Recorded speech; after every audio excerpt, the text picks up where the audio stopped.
Θα κάνουμε ένα τηλεφώνημα στους συγγενείς μας που φιλοξενούν, γιατί κάτι λέγανε για το μεσημέρι. Και αν είμαστε ελεύθεροι, μας έχουν κόκκι το τηλέφωνο. Από χτες. Λοιπόν, ακούστε, κάτι λέει.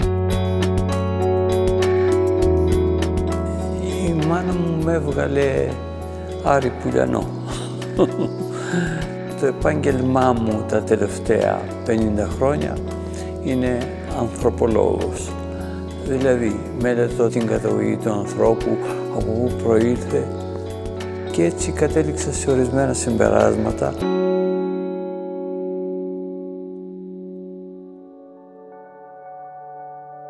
Εγώ από μικράκι μ' άρεσε να έχω λαγουδάκια και είχα ένα κουμάσι στην Νικαριά που γεννήθηκα και εκεί διασταύρωνα τα άσπρα με τα κόκκινα και μου έκανε εντύπωση, άλλα γινιόντανε μισά-μισά, αλλά μόνο άσπρα, αλλά μόνο κόκκινα και από εκεί ξεκίνησα.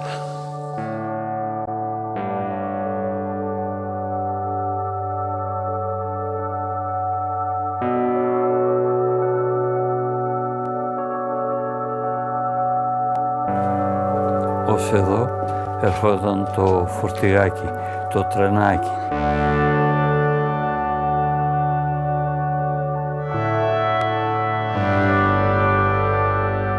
Αυτό γινόταν 75 με 80.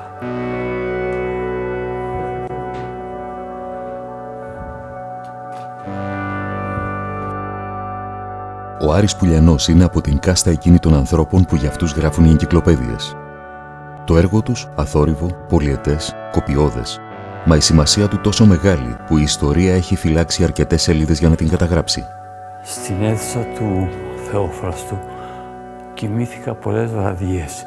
Ήθελα να νιώσω πώς ένιωθαν οι πρώτοι άνθρωποι μέσα στη σπηλιά και έτσι στην αίθουσα του Θεόφραστου έβαλα ξύλινη σκάλα και απάνω εκεί κοιμόμουν.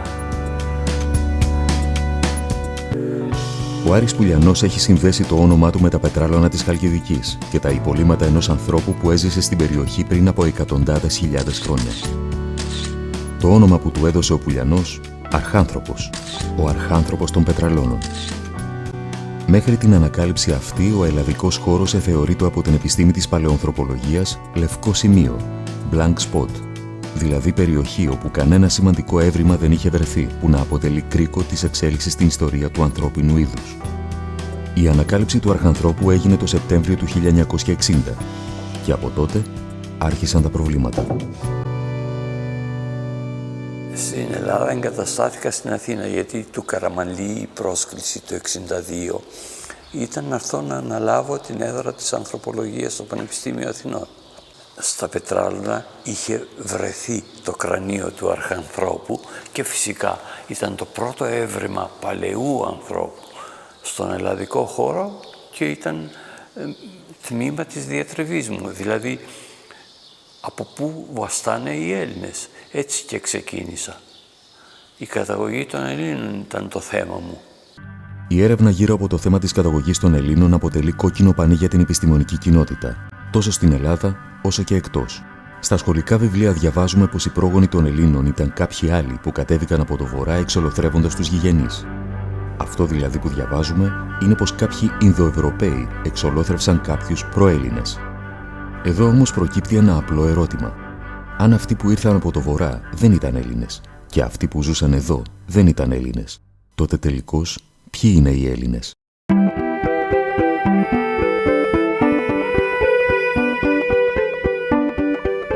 Η απάντηση στο θέμα γύρω από την καταγωγή των ανθρώπων που κατοικούσαν στον ευρύτερο ελληνικό χώρο φαίνεται να βρίσκεται ακόμα και σήμερα καλά κρυμμένη κάτω από την επιφάνεια της γης. Ο Άρης Πουλιανός επί σειρά ετών ισχυρίζεται πως η αφροκεντρική θεωρία καταγωγής του ανθρώπου ανατρέπεται με στοιχεία που ο ίδιος έχει φέρει στο φως.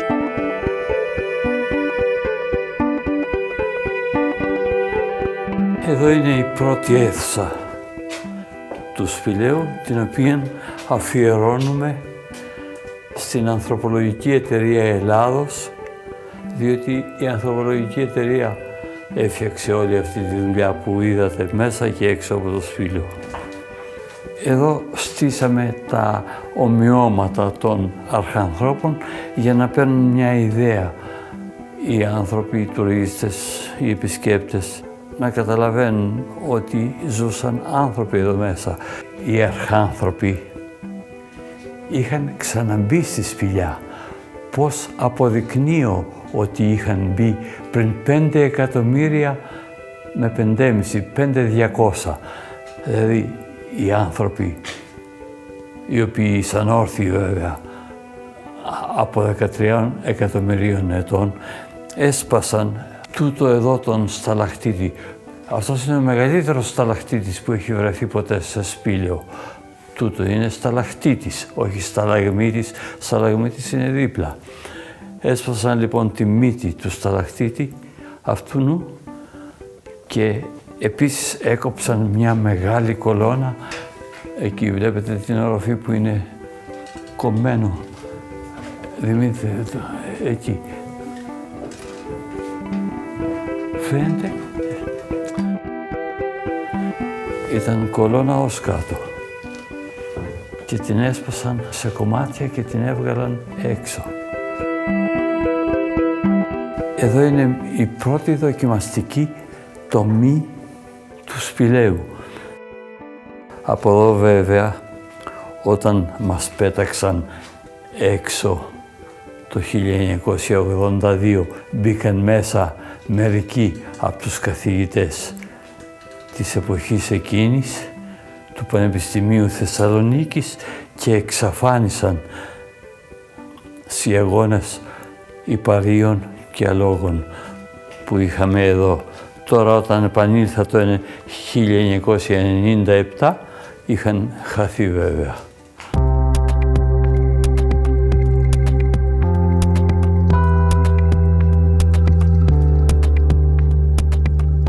Εκεί που είναι το φωτάκι, το φως, θέλεις άλλα 22 μέτρα για να βγεις πάνω στην επιφάνεια της γης. Ναι μεν ήτανε 300-350 χιλιάδες οι σταλαγμίτες, η χρονολόγηση των σταλαγμιτών που παίρναμε την πρώτη φορά, αλλά εδώ ακολουθούσε σε βάθος η πρώτη ανασκαφή που πιάνει τα 8-10 μέτρα και αποκαλύπτονται δηλαδή κάπου 10 στρώματα. Ήταν ο οδηγός, να πει κανείς, ο οδηγός που μας βοήθησε να χρονολογήσουμε την υπόλοιπη σπηλιά. Για πρώτη φορά διαπιστώνω πως εδώ περνάνε και τα 700 και το εκατομμύριο χρόνια η ζωή του ανθρώπου μέσα σε αυτή τη σπηλιά. Άρα ήταν πολύ σημαντική η τομή Α1, γιατί μας βοήθησε να καταλάβουμε από πού να αρχίσουμε και πού να τελειώσουμε.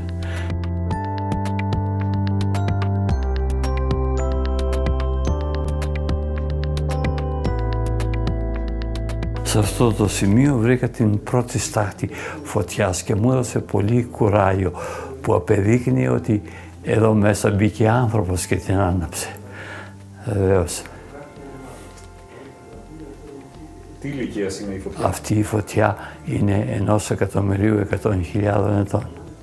Έχουμε 1.300.000 στην Νίκαια της Γαλλίας, σε σπήλαιο. Αλλά η αρχαιότερη φωτιά της γης, επί της γης, είναι εδώ. Έχει ανάψει. Αυτή που έχουμε μέσα στο μουσείο. Τη στάχτη του μουσείου.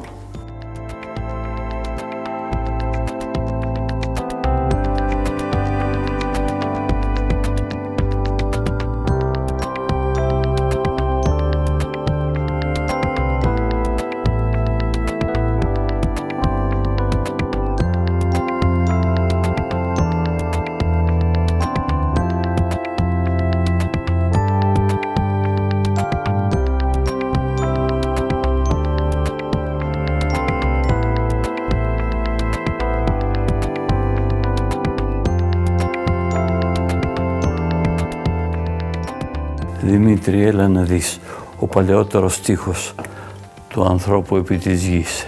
Έλα να δεις. τούτο εδώ. Αυτόν τον τοίχο βέβαια τον έφτιαξε ο άνθρωπος όταν ήθελε να κατέβει προς το μαυσολείο που ήταν πιο ζεστό και πιο στεγνό. Όταν μπήκε το 60 ο Σαριανίδης, είχε βρει μία αρκούδα και την αρκούδα την έκρυψε κάπου εδώ και το είπε στο χωριό ότι έχω κρύψει μία αρκούδα. Ήρθε την άλλη μέρα ο παπάς και την πήρε την αρκούδα. Η αρκούδα αυτή ήταν η σπηλαία αρκούδα. Ο Σαριανίδης, ψάχνοντας για να το δείξει στους χωριανούς του, γιατί ήρθε με μεγάλη ομάδα χωριανών, έτρεχε παντού, σε κάθε τρύπα, για να βρει την αρκούδα. Εκείνη την είχε πάρει ο παπάς όμως. Και έτσι, χωρίς να θέλει να επιδιώξει να βρει τον αρχάνθρωπο, κατέβηκε μέσα από εκείνη την τρύπα. Και όταν μπήκε μέσα στην τρύπα, βρήκε το κρανίο του αρχανθρώπου κολλημένο στον τοίχο με σταλαγμίτη. Και λέει, να εδώ ένας πίθηκος. Δίνει μια κλωτσιά, έπεσε κάτω το κεφάλι του δίθεν πυθίκου. Ενώ το κεφάλι ήταν του αρχανθρώπου. Ο άνθρωπος αυτός πέθανε πριν από 780.000 χρόνια.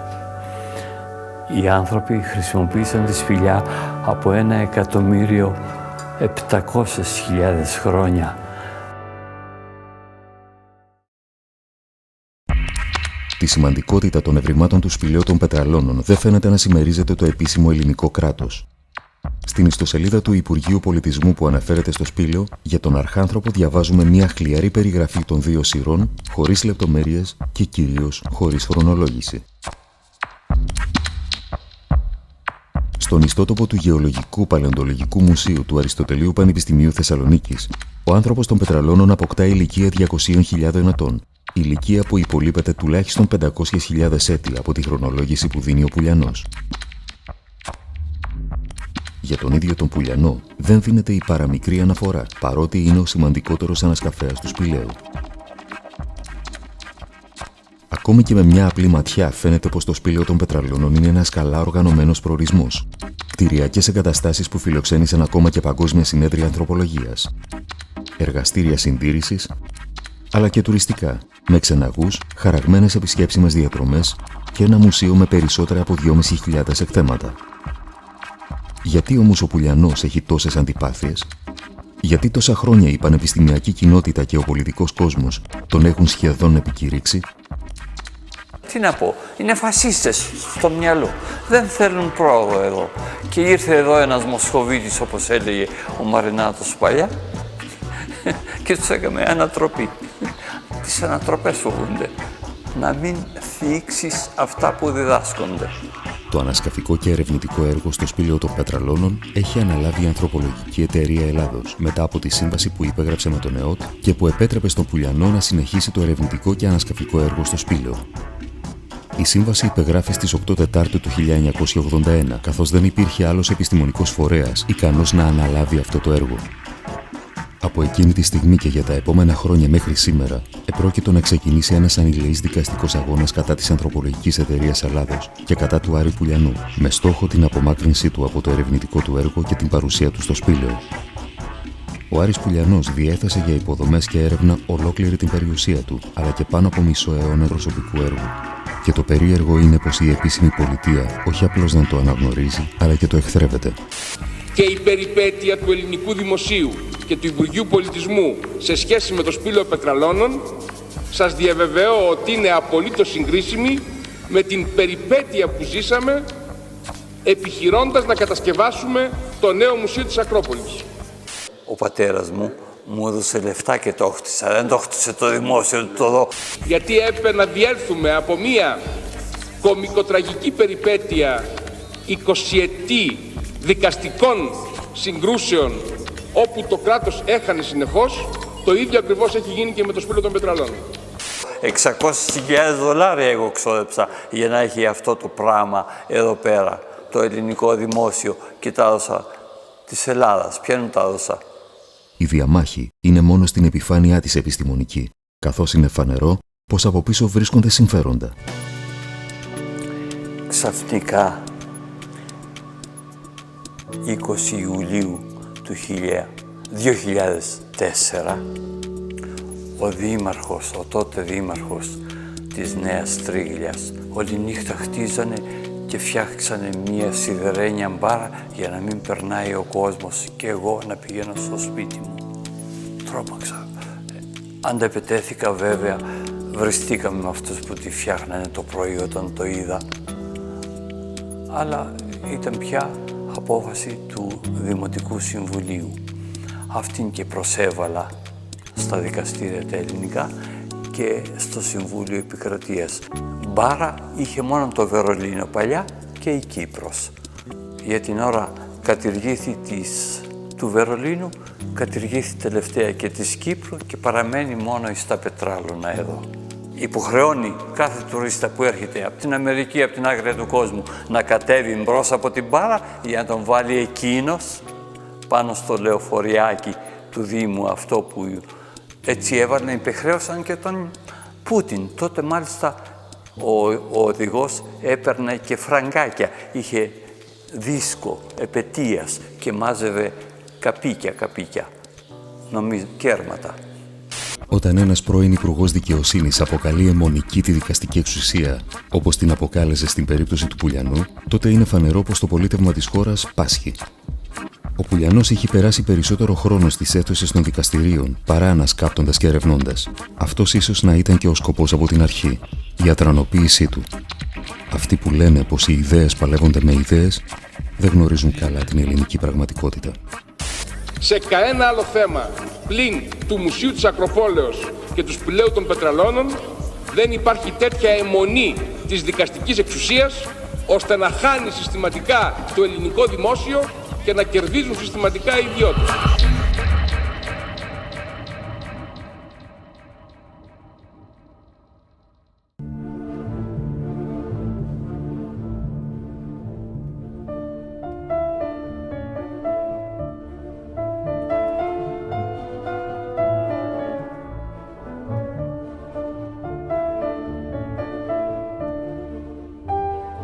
Είναι σίγουρο πως δεν μας περισσεύουν επιστήμονες με την επιμονή του Άρη Πουλιανού. Οι περισσότερες ελληνικές διάνοιες εξάλλου ζουν, εργάζονται, ερευνούν και διαπρέπουν στο εξωτερικό, γνωρίζοντας καλά τη διαχρονική άρνηση του ελληνικού κράτους να τους εντάξει στο δυναμικό του.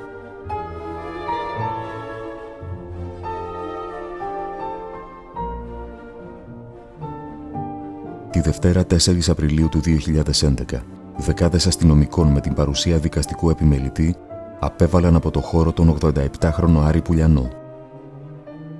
Έναν από τους ανθρώπους που, όπως είπαμε και στην αρχή, για αυτούς γράφουν οι εγκυκλοπαίδειες.